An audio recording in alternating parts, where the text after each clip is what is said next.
درود به شما زبان آموزان گرامی. امین بنی جمالی هستم و امروز میخوایم سومین درس از دوره 2 ستاره زبان انگلیسی کاربردی رو با همدیگه شروع کنیم. یه موضوعی که خیلی به شما کمک میکنه اینه که میتونید فهرست کامل تمام موضوعاتی که تو هر جلسه بیان میکنیم رو زیر فیلم همون جلسه ببینید. تو قسمت توضیحات هر فیلم اونا براتون در دسترس هستن. میتونید با کلیک کردن روی اونها خیلی راحت به اون قسمتی که میخواید دسترسی داشته باشید.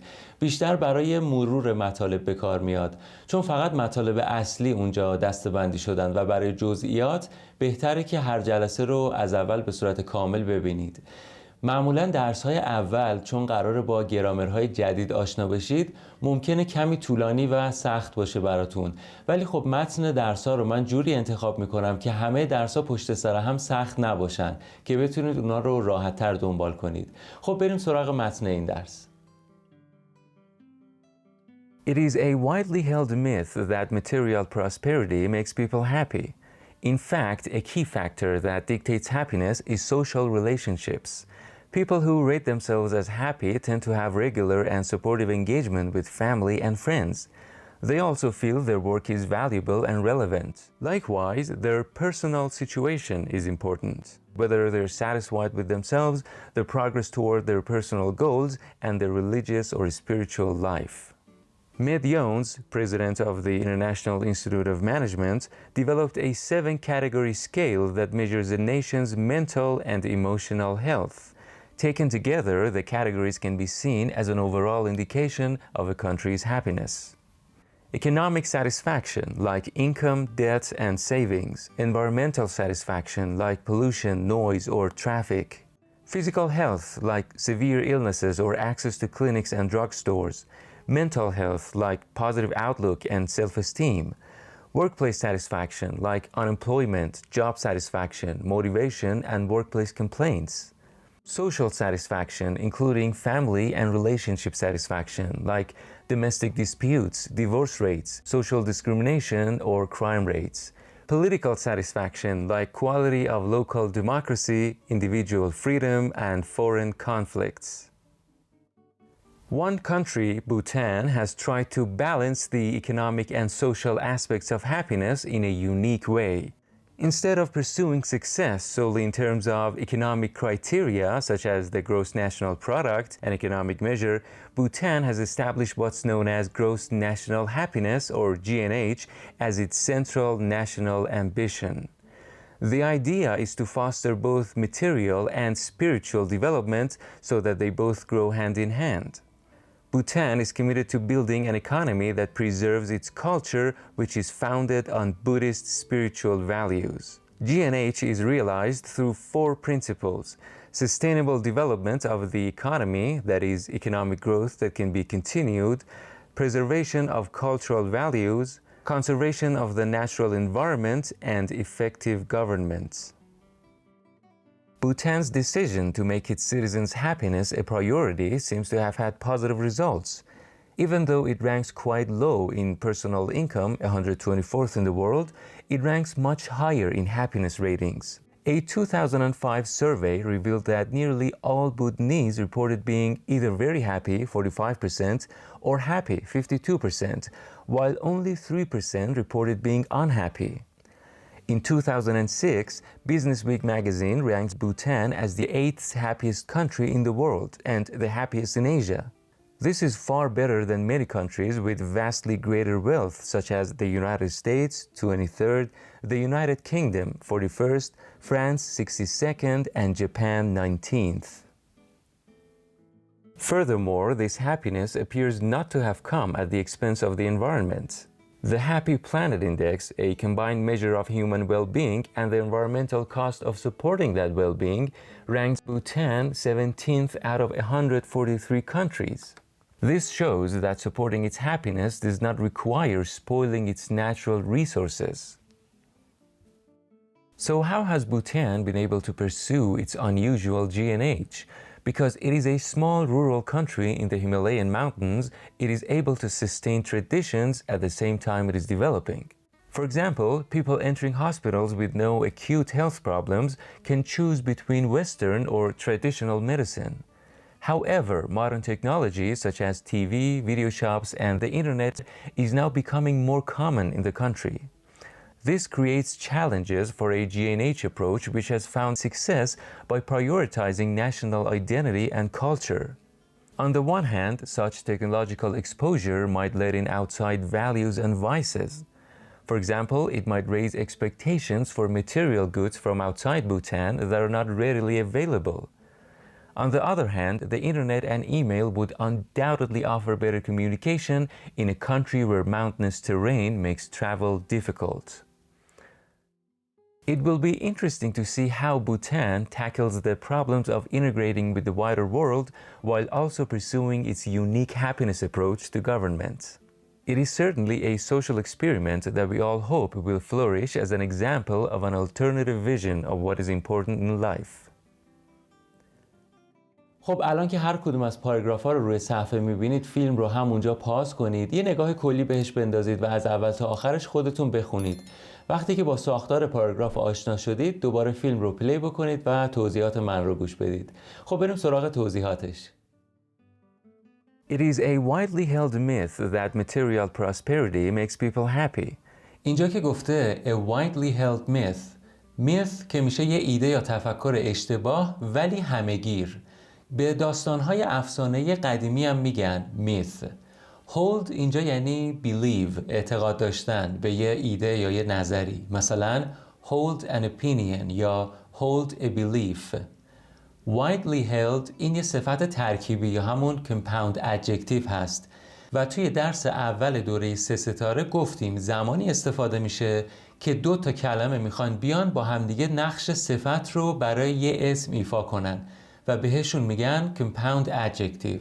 زمانی که این صفتی که درست کردید قبل از اسم بیاد، هایفن میذارن بین این 2 تا کلمه، یعنی همون علامت خط تیره.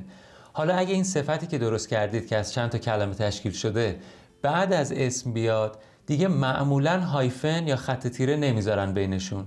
و اگر هم اون چند تا کلمه که داشتید به هم وصل میکردید که صفت درست کنید یکیشون قید بود که آخرش ly داشت، دیگه بازم هایفن نمیذارید. یعنی مثل همین کلمه‌ای که اینجا داریم، چون قیدی داریم که به ly ختم شده، دیگه اون خط تیره رو بینش نذاشته. کلاً معنی a widely held myth میشه یه تفکر اشتباه همه‌گیر. خود کلمه myth به تنهایی همین معنی رو میده، ولی اینجا گفته دیگه خیلی همه‌گیره، یعنی سراسر دنیا هست، تأکید داشته روش.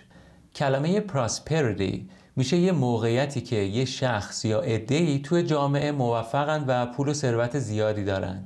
material prosperity این علاوه بر جمع کردن ثروت بیشتر تأکیدش روی جمع کردن کالاهای فیزیکی هست، محصولات. In fact, a key factor that dictates happiness is social relationships. کلمه کی معنی کلید میده اگه به عنوان اسم به کار برده بشه، ولی اینجا یک صفت هست و معنی خیلی مهم میده. A key factor یعنی فاکتور خیلی مهم.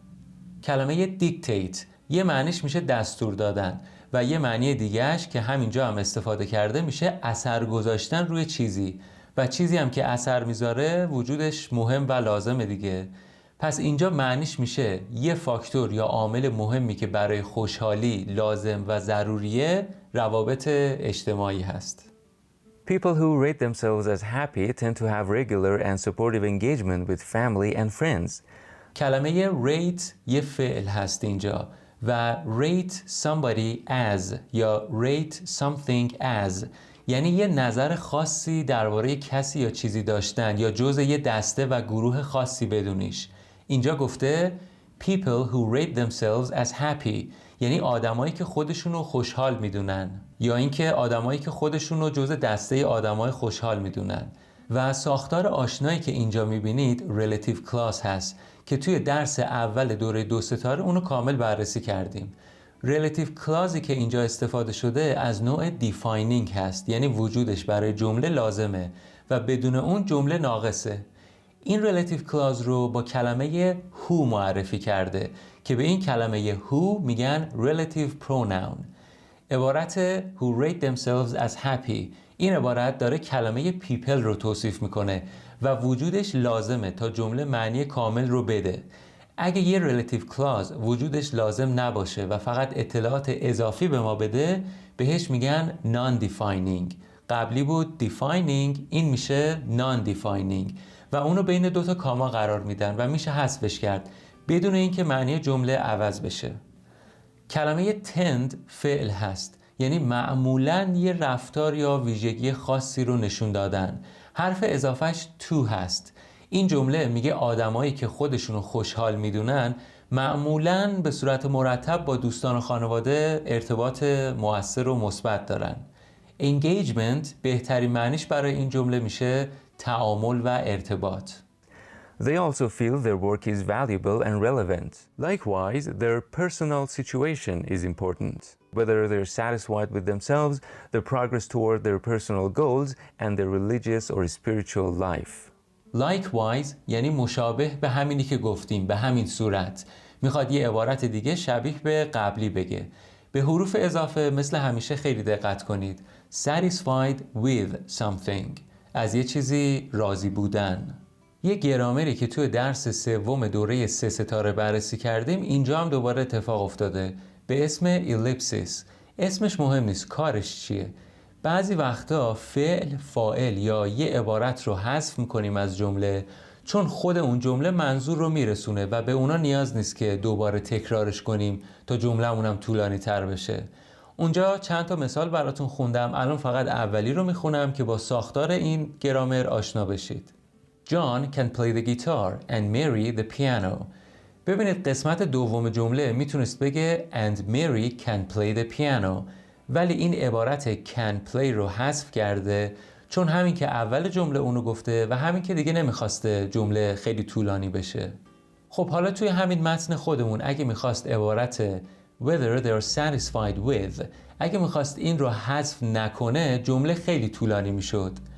Whether they're satisfied with themselves, whether they're satisfied with their progress, and whether they're satisfied with their religious or spiritual life. ببینید خیلی طولانی، تکراری و خسته کننده میشد. کلمه toward یعنی به سمت. حالا هم میتونه سمت منظورتون به سمت یه چیز فیزیکی باشه، مثلا توی خیابون، یا منظورتون به سمت هدف خاصی باشه. توی امریکا و کانادا میگن toward، توی انگلستان و استرالیا میگن towards، آخرش s داره. Med Jones, president of the International Institute of Management, developed a 7-category scale that measures a nation's mental and emotional health. درباره این شخصی که اسم برده یه سری اطلاعات تکمیلی داده بین دوتا کاما، یعنی اگه حذفش کنیم جمله معنی خودش رو از دست نمیده. به این ساختار میگن a positive phrase، بعضی جا هم a positive noun، یا کلاً به همشون میگن a positives. میشه حذفش کرد بدون اینکه جمله ناقص بشه، ولی خب اطلاعات تکمیلی و خوبی داره درباره اسم قبلش به ما میده. فرقش با relative clause اینه که دیگه اینجا از relative pronoun استفاده نکرده. relative pronoun چیا بودن؟ مثلا کلمه who که توی همون جمله قبلی که داشتیم بررسی میکردیم هم بود. و تلفظ فامیل این شخص هم یا یونز هست یا یوناس. کلمه 7 category یه صفت ترکیبی یا همون compound adjective هست که گفتیم چون قبل از اسمی اومده که توصیفش میکنه، اون علامت خط تیره که بهش میگن هایفن رو بینش قرار میدیم. تو درس اول دوره 3 ستاره گفتیم که اگه بعد از اسمی بیاد که توصیفش میکنه معمولا اون هایفن رو دیگه نمیذاریم و یادم اونجا 2 تا مثال خیلی خوب هم زدیم و این دوتا رو مقایسه کردیم. 7 category scale یعنی یه مقیاس یا شاخصی که 7 تا دسته‌بندی داره. Taken together, the categories can be seen as an overall indication of a country's happiness. یه عبارت اینجا هست taken together. تو درس قبلی همین دوره یه جمله داشتیم take Michael Phelps as an example. این یعنی مایکل فلپس رو به عنوان مثال در نظر بگیرید و بعدش اومد دربارش کلی حرف زد. کلاً کلمه take میتونه این معنی رو بده خودش به تنهایی. مثلا take last week I had meetings every day. همین هفته قبل مثلا هر روز جلسه داشتم. حالا taken together یعنی اگه همه اینایی که گفتیم یا میخوایم بگیم رو با هم در نظر بگیرید. see somebody as something یا see something as something. این یعنی یه نظری درباره یه چیزی یا کسی داشته باشی یا به اون شکل خاص ببینیش. اینجا که گفته can be seen as، این ساختار پسیو هست، جمله مجهول، و جملات پسیو رو به صورت کامل توی درس دوم دوره 3 ستاره بررسی کردیم. یه کمی جلوتر توی همین درس هم اونو مرور میکنیم و نکات تکمیلی دربارش بهتون میگم. توی این 7 موضوعی که الان میخونم داره فاکتورایی که میزان رضایت مردم یه جامعه توی جنبه‌های مختلف نشون میده رو معرفی میکنه. Economic satisfaction like income, debt and savings. به ترتیب درآمد، قرض و پسنداز. Environmental satisfaction like pollution, noise or traffic. آلودگی، سر و صدا و ترافیک. Physical health like severe illnesses or access to clinics and drugstores. مریضی‌های شدید و جدی و دسترسی به کلینیک‌ها و داروخانه‌ها. Mental health like positive outlook and self-esteem. کلمه outlook میشه اون دید و طرز تفکر کلی یه آدمی، مثلا طرز تفکرش یا دیدش درباره آینده. self esteem میشه اعتماد و باور داشتن به خودت و به توانایی‌های خودت. Workplace satisfaction like unemployment, job satisfaction, motivation and workplace complaints. workplace محیط کاری. آخرین کلمه که گفته complaint، این یه اسمه، میشه شکایت و نارضایتی. فعل همین کلمه میشه complain یعنی شکایت کردن. Social satisfaction including family and relationship satisfaction like domestic disputes, divorce rates, social discrimination or crime rates. domestic dispute به دعواها و داد و بیدادهایی که داخل خونه هست میگن، بین افراد خانواده. اینجا rate معنی نرخ و میزان میده، مثلا divorce rates میشه نرخ طلاق یا crime rates میزان جرم و جنایت. کلمه discrimination در حالت کلی میشه ناعادلانه و متفاوت رفتار کردن با کسی یا گروهی و انواع زیادی هم داره، مثلا racial discrimination یا مثلا age discrimination. این میشه رفتارت با توجه به سن طرف فرق کنه و تأکیدش روی ناعادلانه بودن رفتارت هست. یه مثال بزنم، 30 سالت شما و رفتی باشگاه بوکس، ولی مربی فقط واسه بچه‌های مثلا 13-14 ساله وقت میذاره، چون میدونه اونا احتمال اینکه در آینده مدال قهرمانی بیارن خیلی بیشتره. یا شمایی که فقط واسه ورزش و تفریح رفتی بوکس، اونم توی 30 سالگیت. یا یه کلمه دیگه sex discrimination، اینم میشه به مردها یا به زنها توجه بیشتری داشته باشی و رفتارت فرق کنه با اونا. Political satisfaction like quality of local democracy, individual freedom and foreign conflicts. کیفیت دموکراسی جامعه‌ای که داری توش زندگی میکنی توی یه مقیاس کوچیک، و بعدیش آزادی فردی و درگیری‌های خارجی. درگیری‌های خارجی یعنی مشکلاتی که کشورت با جوامع خارجی داره. One country, Bhutan, has tried to balance the economic and social aspects of happiness in a unique way. اولا که اسم این کشور بعضی جاها بوتان گفته شده، بعضی جاها هم بوتن. بعدش اینجا که گفته has tried، این مشخصه که زمان جمله present perfect هست. تمام ساختارهای زمان present رو توی درس سوم دوره 3 ستاره به صورت کامل بررسی کردیم. زمان present perfect چی میگه؟ کارهایی که گذشته انجام شده و تمام شده ولی یه ربطی به الان هم داره. نتیجه الان کار هست که مهمه یا کامل شدنش مهمه و زمان دقیق هم مهم نیست. اینجا هم منظورش اینه که قبلا این کار رو کرده و حالا هم نتیجهش رو داره میبینه و میخواد برای ما توضیحش بده. معنیش میشه تلاش کرده یه توازن و بالانسی بین جنبه‌های اقتصادی و اجتماعی که مربوط به خوشحالی میشن برقرار کنه. Instead of pursuing success solely in terms of economic criteria such as the gross national product, an economic measure, Bhutan has established what's known as gross national happiness or GNH as its central national ambition. Instead of این که میشه به جایه. حالا اگه خواستید بعدش فعل بیارید حتما باید با ing بیاریدش. Instead of doing something. solely میشه only یعنی فقط. عبارت in terms of خیلی جاها میبینیدش وقتی استفاده میکنید که میخواید درباره یه جنبه خاصی از چیزی حرف بزنید. میشه بگیم معنیش میشه از نظره. بیایید با چند تا مثال بررسیش کنیم. The company has been successful in terms of revenue.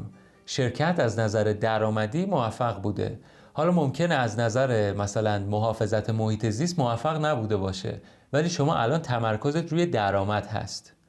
In terms of design, the new phone is a major improvement. از نظر طراحی این تلفن جدید یه جهش خیلی بزرگه. حالا ممکنه امکاناتش مثلا کمتر باشه، ولی صحبت شما الان طراحیه. The project was successful in terms of its budget, but failed in terms of time management. پروژه از نظر اینکه طبق بودجه پیش بره موفق بود، ولی از نظر زمانی نتونست موفق باشه، یعنی خیلی طول کشید. اینجا هر دو جنبه رو بیان کرده. The city has grown significantly in terms of population. شهر از نظر جمعیتی خیلی رشد کرده. GNP این یه شاخص اقتصادیه که توی متنای تخصصی بیزنس و اقتصاد اینو زیاد میبینید. این شاخص ارزش همه کالاها و خدماتی که توسط شهروندان یا شرکت‌های یک کشور تولید شده رو توی یه دوره زمانی خاص مثلا 1 سال اندازه‌گیری میکنه. حالا این اصلا یه اصطلاح تخصصیه، معنیش اصلا مهم نیست. اینجا کلمه criteria این جمع کلمه criterion هست و میشه یه استاندارد یا شاخص اندازه‌گیری. criterion. What's known as یعنی چیزی که معمولاً اکثریت به این اسم میشناسنش. The idea is to foster both material and spiritual development so that they both grow hand in hand. کلمه foster اینجا یه فعله، یعنی به رشد چیزی کمک کردن. یه معنی دیگه هم داره که میشه از یه بچه‌ای به مدت محدودی مثل بچه خودت مراقبت کنی بدون اینکه پدر یا مادر قانونیش بشی، یعنی اداپتش نکنی، فقط یه مدتی فاستر پرنت اون بچه باشی. توی اصطلاح فاستر پرنت یا فاستر فامیلی، فاستر دیگه یه صفت هست. یادتون باشه این حرف رو وقتی میخواید تنها بیانش کنید یا مثلا توی مخففی که اینجا داشتیم H نیست، H هست، H. و یه نکته دیگه در همین راستا، این حرف هم که دارید میبینید امریکن که دارید صحبت میکنید بهش میگید Z. اونی که میگن X, Y, Z اون بریتیش هست. خب دیگه نکته مربوط به تلفظ چی داریم؟ فرق V و W. برای تلفظ V دندونهای بالاتون میاد روی لب پایینی و میگید و، مثل vote, very, vast. اما برای تلفظ W لبتون رو قنچه میکنید و میگید و، مثل water. نمیگید water، میگید water. البته R هم همینجوری تلفظ میشه، مثل rain, rock. یه نکته دیگه که احتمالاً زیاد شنیدید اینه که T بعضی جاها D تلفظ میشه، یعنی صدای T تبدیل میشه به صدای D. کجاها این اتفاق میفته؟ وقتی حرف T بین دو تا صدای voiced قرار میگیره. صدای voiced چی بود؟ درباره صداها تو درس اول دوره 3 ستاره خیلی حرف زدیم. صدای voiced کدوما بودن؟ ببینید بین صدای T و صدای D که بهشون میگن یه paired consonant، اونی که باعث لرزش وکال کوردهای شما میشه بهش میگن voiced، ولی اونی که باعث لرزش نمیشه بهش میگن unvoiced. وقتی دستتون رو روی گلوتون بذارید، وقتی دارید صدای ت رو بیان میکنید میبینید که هیچ لرزشی اتفاق نمیفته، ولی صدای د باعث ایجاد لرزش توی وکال کوردهای شما میشه. پس قانونش این شد که وقتی حرف تی بین دو تا صدای voiced قرار میگیره شما اون رو به صورت د تلفظ میکنید. البته نیاز نیست خیلی بهش دقت بکنید، چون بعد از یه مدتی به صورت خودکار شما اون رو رعایت میکنید، مثل water, better, butter. چند تا کلمه هم که شما شنیدید اینجوری تلفظ میشن توی کامنت ها برای من بنویسید. hand in hand، یا اینکه یعنی دست تو دست هم که منظور واقعا دست هست، یا اینکه یعنی همزمان با هم. اینجا که گفته grow hand in hand یعنی همزمان با هم رشد کنن. Bhutan is committed to building an economy that preserves its culture, which is founded on Buddhist spiritual values. Be committed to یعنی تعهد داشتن نسبت به چیزی. I am committed to my family یا I am committed to my goal. کلمه found اینجا گذشته find نیست، چون اصلا خودش اینجا ایدی گرفته و اینکه اون حرف اضافه آن رو هم میبینید. found یعنی یه چیزی رو به وجود بیاری، شروع کنی یا بسازی یا تأسیس کنی، و is founded on یه ساختار پسیو یعنی مجهول هست که گفتم یه کمی جلوتر نکات تکمیلیشو بهتون میگم. این جمله معنیش میشه فرهنگ کشور بوتان بر اساس ارزش‌های معنوی بودایی شکل گرفته. G&H is realized through 4 principles. اولا که realize معنی تشخیص دادن نمیده، اینجا معنیش میشه achieve به دست آوردن، و through نمیشه در میانه یا از میانه، اینجا معنیش هست به وسیله. پس realize شد achieve و through میشه به وسیله. خب بریم سراغ جملات پسیو.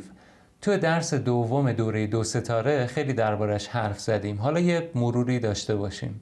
تو جملاتی که پسیو نیستن که بهشون میگن اکتیو، میگیم یکی یه فاعلی یه کاری رو انجام داد. تو جملات پسیو میگیم اون کار انجام داده شد. این مثال رو ببینید. The chef cooked the meal. The meal was cooked by the chef. توی جملات پسیو برخلاف جملات اکتیو تمرکز روی اون کاری هست که انجام شده و اون مفعولی که دریافت کننده اون کار بوده، ولی جملات اکتیو اینکه کی اونو انجام داده برای ما مهمه. نکته اصلی جملات پسیو همین تغییر تمرکز و تاکید ما هست. کاربردهای بیشترش رو توی همون درس ببینید. یادمه که گفتم توی زمانهای مختلف هم استفاده میشه این ساختار جملات مجهول. چند تا مثالم زدم، اما الان یه موقعیت رو میخوایم توی زمانهای بیشتر با همدیگه مقایسه کنیم. خیلی از زمانهایی که الان میخونم رو ممکنه هنوز درس نداده باشم، اما شما فقط تمرکزت روی ساختار این جمله پسیو باشه. They clean the house. The house is cleaned. They are cleaning the house.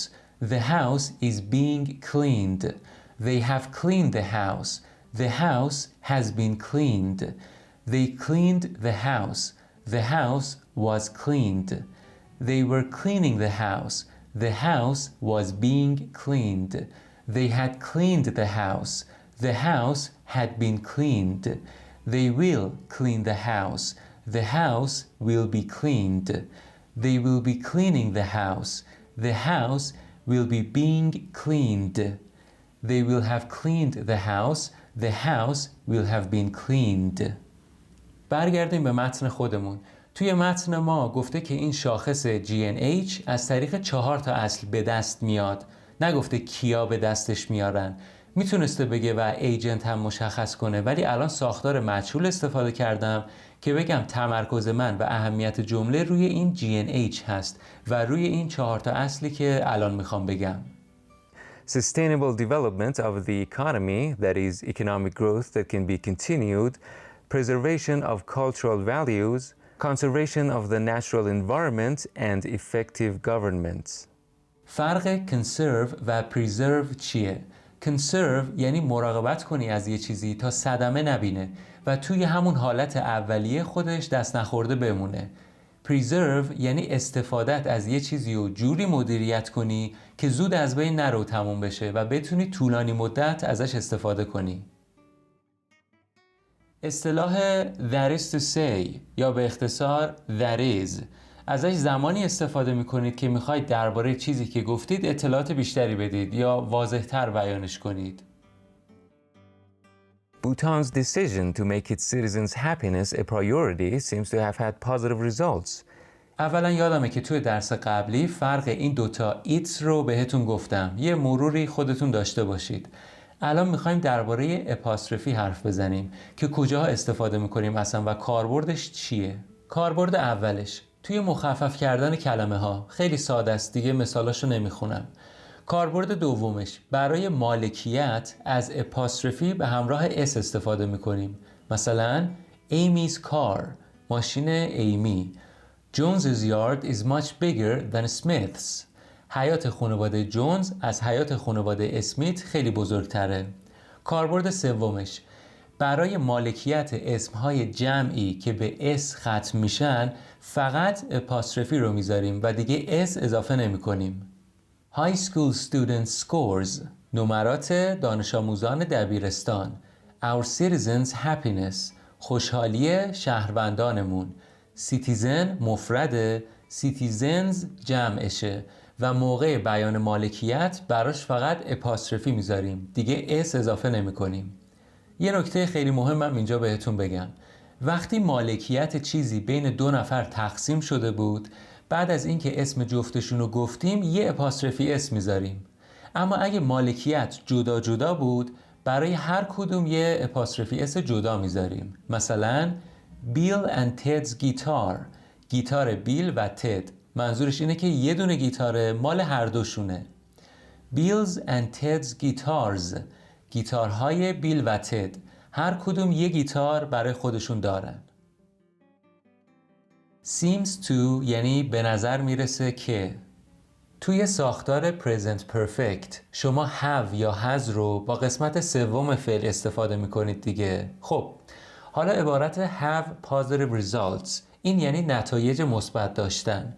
past participle اینو بخوای بگی یعنی قسمت سوم have میشه had. پس برای present perfect درست کردن یه have داری که اون برای خود ساختار present perfect هست، یه had هم داری که برای قسمت سوم فعل have توی عبارت have positive result هست. حالا چرا اصلا present perfect استفاده کرده؟ چون present perfect زمان گذشته رو به الان وصل میکنه و تأکیدش روی نتیجه الان هست. معنی این جمله میشه چی؟ بر اساس شواهدی که الان وجود داره نتایج خوبی از این روش گرفتن، روشی که قبلا اجراش کردن. It seems to have had positive results، یا میتونست بگه It has had positive results. Even though it ranks quite low in personal income, 124th in the world, it ranks much higher in happiness ratings. کلمه rank اینجا فعله. اگه اسم باشه معنیش میشه موقعیت یا همون رنک. حالا که فعل هست معنیش میشه توی یه موقعیتی نسبت به بقیه بودن. 3 تا کلمه تقریبا شبیه به هم هست. quite، quit، quiet. quite برای تأکید به چیزی استفاده میشه. میشه بگیم معنی خیلی میده. quit مثلا quit smoking میشه سیگار کشیدن رو ترک کردن. quit your job از کارت بیای بیرون. quiet اینم که یعنی ساکت. کاربردهای کلمه much توی درس دوم دوره 2 ستاره کامل بررسی شد. برای اینکه همشون رو ببینید حتما اون درس هم ببینید. یکیش برای اینه که شدت یه سری از صفت‌ها رو بیشتر کنی. کدوم صفت‌ها؟ comparative adjective. مثلا This problem is much harder than it seems. He is much taller than his brother. The movie was much better than the reviews suggested. This is much more interesting than I expected. این صفت‌ها رو بیاید با هم دیگه بررسی کنیم. توی 2 تا جمله بعدی هم عبارت far better استفاده شده. far better یعنی خیلی بهتر. یه نگاهی به 2 مدل صفت داشته باشیم، یعنی comparative و superlative. تو فارسی میگن صفت چی؟ تفضیلی و اون یکی هم صفت عالی فکر کنم.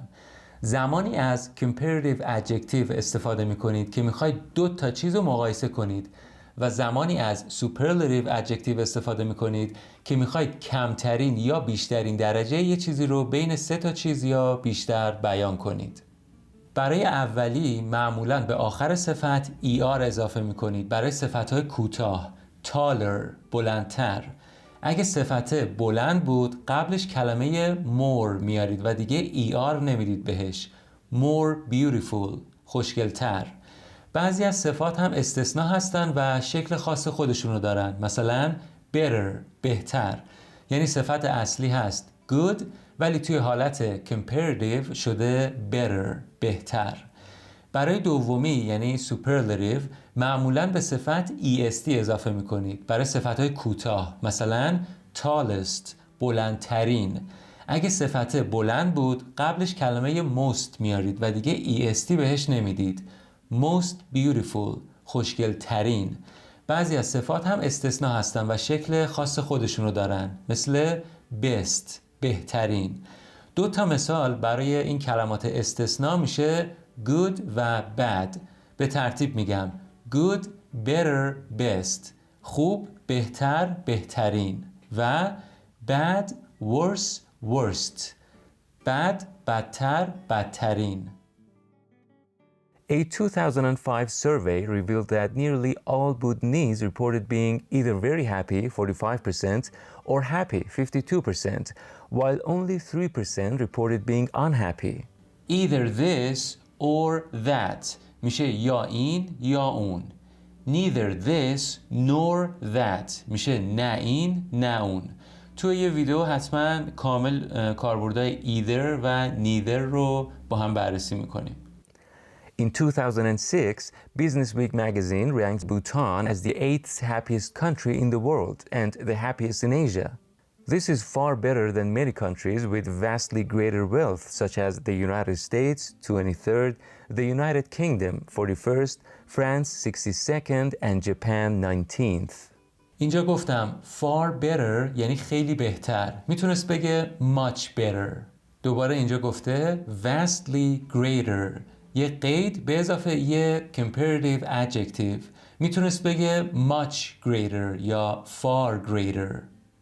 such as تو درس دوم دوره 3 ستاره کاربردهای such رو به صورت کامل با هم بررسی کردیم و یکیش اصطلاحات ثابتی مثل such as بود که معنیش میشه مثل و ادامهش چند تا مثال میخواد بزنه.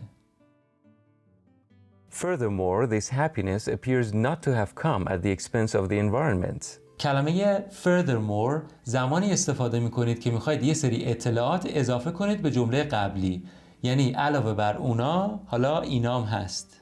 اولا که at the expense of something این پایینی یعنی به قیمت یه چیزی، یعنی یه چیزی رو به دست بیاری به قیمت از دست دادن چیز دیگه ای. مثلا Do you really want to speed up the process at the expense of safety? آیا واقعا میخوای ایمنی رو از دست بدی به خاطر اینکه سرعت پروسه بیشتر بشه؟ At the expense of someone یا at someone's expense میشه به قیمت مسخره کردن یا صدمه زدن به کسی. They all had a good laugh at her expense. با مسخره کردن اون خیلی خندیدن ولی به قیمت مسخره کردن اون. اینجا هم که گفته appears not to have come ساختارش دقیقاً مثل همون قبلی هست که گفته بود seems to have had. یعنی اولا به جای seems از appears استفاده کرده، معنیش همونه فقط منفیش کرده اینجا. و دوماً زمانش همون present perfect استفاده کرده. این جمله میگه علاوه بر اینا ظاهراً که این خوشحالی به قیمت تخریب محیط زیست نبوده. خیلی جمله قشنگی هست. The Happy Planet Index, a combined measure of human well-being and the environmental cost of supporting that well-being, ranks Bhutan 17th out of 143 countries. Happy Planet Index یا HPI بازم یه شاخصه مثل GNP یا GNH که تو این درس معرفیش کرد. کلمه measure تو یکی از درسامون یادم معنی متد و روش میداد. اینجا میشه یه واحد و استانداردی برای اندازه‌گیری. A unit or standard for measurement. و دوباره یه عبارتی میبینید که بین دو تا کاما هست و فقط داره اطلاعات تکمیلی درباره یه اسمی که قبلش بیان کرده میده. بهش میگن a positive phrase یا کلاً a positives. این جمله داره Happy Planet Index رو تعریف میکنه برای شما و میگه یک استاندارد اندازه‌گیری ترکیبی هست از رفاه و سلامت آدم‌ها و هزینه‌های محیط زیستی تأمین اون رفاه و سلامت. خیلی جمله پر و قشنگی هست. This shows that supporting its happiness does not require spoiling its natural resources. وقتی یه چیزی رو سپویل میکنید یعنی خرابش میکنید و بهش آسیب میزنید. فعل require میشه 3 مدل استفادهش کرد. Require something یعنی نیاز داشتن به یه چیزی. Require doing something یعنی نیاز داشتن به انجام یه کاری. حواستون به فعل بعدش باشه که ing گرفته. Require somebody to do something.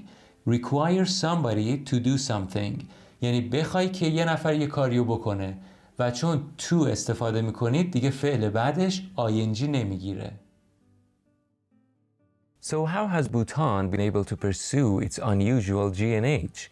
Because it is a small rural country in the Himalayan mountains, it is able to sustain traditions at the same time it is developing. اولا مروری داشته باشیم به زمان present perfect continuous که توی درس اول دوره 2 ستاره یعنی همین دوره توضیحش دادم. کلا وقتی زمان یه جمله present perfect continuous هست داره زمان گذشته رو به الان وصل میکنه و تأکیدش روی مدت زمان و یا ادامه دار بودن یه کاری هست که توی گذشته شروع شده و همچنان هم ادامه داره. مثلا She's been working here for 5 years. قبلا اینجا کارش رو شروع کرده 5 سال داره کار میکنه، یعنی تأکید روی این موضوعه که هنوزم داره اینجا کار میکنه. It's been raining all day. بارون شروع شده قبلا الانم ادامه داره. یا میتونه منظورش این باشه که تا همین پیش پای شما ادامه داشت و مدتی بود که داشت بارون میومد. حالا در مورد کاربردش توی موقعیت‌های مختلف که البته گفتیم دیگه با همین مثالا. اولی، اتفاقهای ادامه داری که توی گذشته شروع شده و الانم در جریانه. I've been studying for hours. دومی، چیزایی که از قبل شروع شده و تا همین اخیراً ادامه داشته. She has been exercising so she's out of breath. داشته تمرین میکرده برای همینه که نفس میزنه. یا مثالی که الان زدیم It's been raining all day. فرقش با present perfect اینه که یه کاریه که ادامه دار در جریان بوده و تا همین پیش پای شما هم داشته اتفاق میافتاده. چند تا مثال دیگه هم اینجا براتون نوشتم. I've been reading this book for 2 hours. 2 ساعته که دارم این کتابو میخونم، الانم هنوز دارم میخونمش. We've been waiting for the bus for 15 minutes. 15 دقیقه است که منتظر اتوبوسیم، هنوزم منتظریم. He's been running so he looks exhausted. داشته میدویده تا همین اخیراً، برای همینه که خسته است. پس present perfect continuous خود اون کار یا مدت زمانی که ادامه داشته مهمه. برگردیم سراغ متن خودمون. چیزی که خیلی از افراد در حین سوال پرسیدن فراموش میکنن استفاده از افعال کمکی هست. تو درس قبلی همین دوره اونا رو کامل بررسی کردیم. auxiliary verbs یا افعال کمکی. افعال کمکی به همراه یه فعل اصلی به کار میرن تا بتونیم باهاشون ساختارهای مختلف توی زبان انگلیسی ایجاد کنیم. مثلا زمانهای مختلف، جملات سوالی، جملات منفی و غیره. خودشون به تنهایی معنی ندارن ولی کمک میکنن معنی فعل اصلی رو تغییر بدن. افعال کمکی اصلی داریم و یه سری هم همون افعال مودال ورب هستن یا مودال auxiliary verbs که هر دو گروه ها اینجا براتون نوشتم. اصلی ها 3 تا اولی هن be, have, do و خب اشکال مختلفی که هر کدوم از این 3 تا میتونن داشته باشن که براتون داخل پرانتز نوشتم و مودال ها هم که can, could, will, would, shall, should, may, might و بقیهشون که تعدادشون زیاده. کاربردهاشون رو توی درس قبلی حتما مرور کنید. الان دیگه مجدد براش وقت نمیذاریم.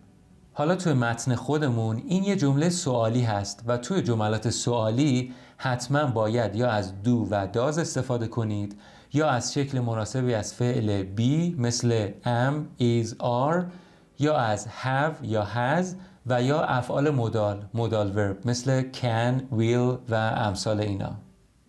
این جمله ترکیب زمان present continuous و present simple هست. حال ساده simple present یا present simple برای بیان حقایق کلی یعنی اطلاعات عمومی مثلا یا عادتها و یا کلا برای کارهایی که مرتب تکرار میشن و روتین هستن. مثالا رو ببینید. برای عادتها She reads before bed every night. هر شب قبل از خوابیدن مطالعه میکنه. I go for a run every morning. من هر روز صبح میدوام.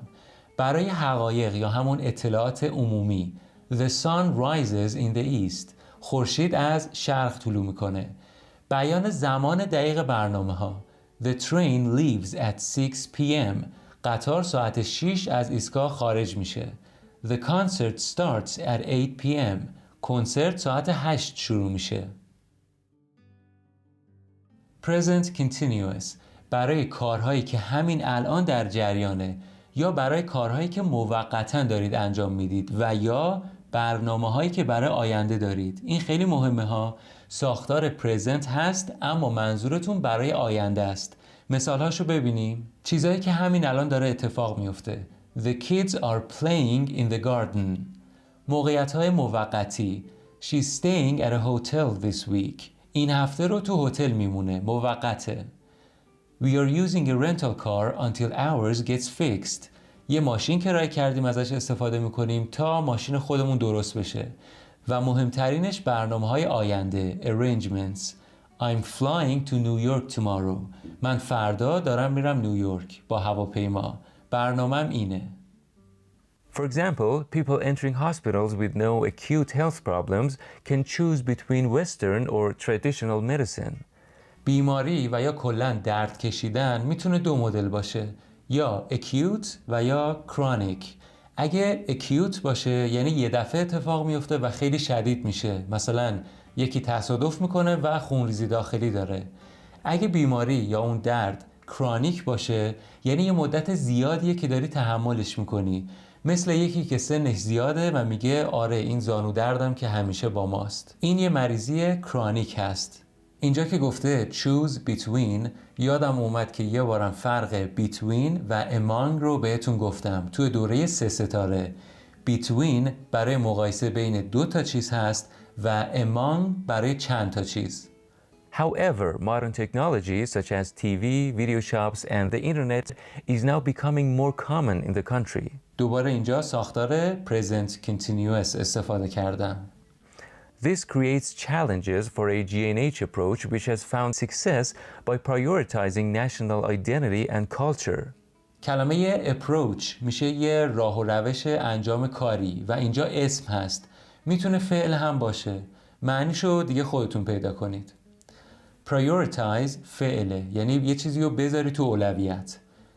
On the one hand, such technological exposure might let in outside values and vices. For example, it might raise expectations for material goods from outside Bhutan that are not readily available. On the other hand, the internet and email would undoubtedly offer better communication in a country where mountainous terrain makes travel difficult. یه اصطلاح اینجا هست on the one hand but on the other hand. اینو وقتی استفاده میکنید که میخواید دو تا ایده یا نظر که مخالف هم هستن و همزمان اتفاق میفتن رو بیان کنید. مثالا رو ببینید. On the one hand, working remotely is convenient, but on the other hand, it can make team collaboration harder. اینجا درباره موضوع دورکاری داره میگه که از یه طرف خوبه، از طرفی هم این مشکل رو داره. On the one hand, this policy will create jobs. On the other, it could harm the environment. این هم داره در مورد یه سیاست جدید حرف میزنه که از طرفی میتونه اشتغال زایی کنه و از طرفی هم به محیط زیست آسیب میزنه. این اصطلاح رو به دو شکل دیگه هم میشه بیانش کرد که کاربردش فرق میکنه و توی درس دوم دوره 3 ستاره کامل توضیحش دادم. کلمه expose میشه در معرض چیزی قرار دادن و یه فعله. اسمش میشه exposure. vice میشه رفتارها و عادتهایی که همه اونا رو بد میدونن، رفتار نادرست. اینجا اون کاربردی از کلمه would هست که میخواد احتمال وقوع یه چیزی رو پیش بینی کنه و فرض کنه. بررسی تمام کاربردهای کلمه would باشه برای متن مناسب خودش، احتمالاً توی دوره 3 ستاره، چون کاربرداش زیادن. کلمه offer معنیش میشه provide یا supply، میشه ارائه دادن، در اختیار گذاشتن. همشون اینا فعل هستن. It will be interesting to see how Bhutan tackles the problems of integrating with the wider world while also pursuing its unique happiness approach to government. این جمله هم ساختارش future simple یعنی حال ساده هست و خب درسته هنوز زمان آینده رو بررسی نکردیم به صورت کامل، ولی خب future simple چیز خاصی نداره، داره به آینده اشاره میکنه. Tackle a problem یعنی حل کردن و برطرف کردن یه مشکل. بعد از کلمه while اگه فعل بیارید باید به صورت ing دار باشه. بعد از while فاعل هم میتونه بیاد که اون نکته خاصی نداره، فقط مهم بود که بدونید بعد از while فعل باید به صورت ing دار باشه. It is certainly a social experiment that we all hope will flourish as an example of an alternative vision of what is important in life. Alternative میشه جایگزین و ویژن این هم معنی تصور و ایده‌ای که توی ذهنت درباره چیزی داری میده. من درسته که جدیداً معنی ها رو هم میگم، اما هیچ چیز جای اینو نمیگیره که خودتون وقت بذارید و سرچ کنید، چون قطعاً زمان بیشتری دارید که مثالهای بیشتری هم ببینید. خب حالا که معنی اصطلاحات و گرامرها رو بهتر متوجه شدید، یه بار دیگه متن رو از اول تا آخر براتون میخونم، شما هم با دقت گوش بدید. این باعث میشه که مهارت لیسنینگتون تقویت پیدا کنه. It is a widely held myth that material prosperity makes people happy. In fact, a key factor that dictates happiness is social relationships.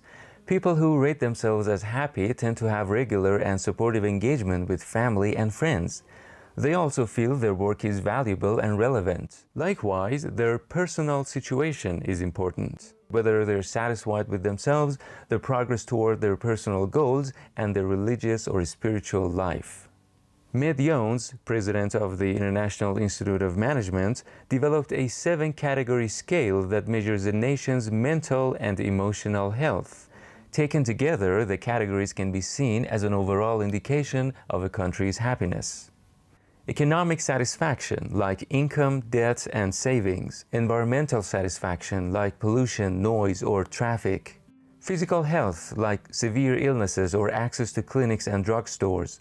Mental health, like positive outlook and self-esteem. Workplace satisfaction, like unemployment, job satisfaction, motivation, and workplace complaints.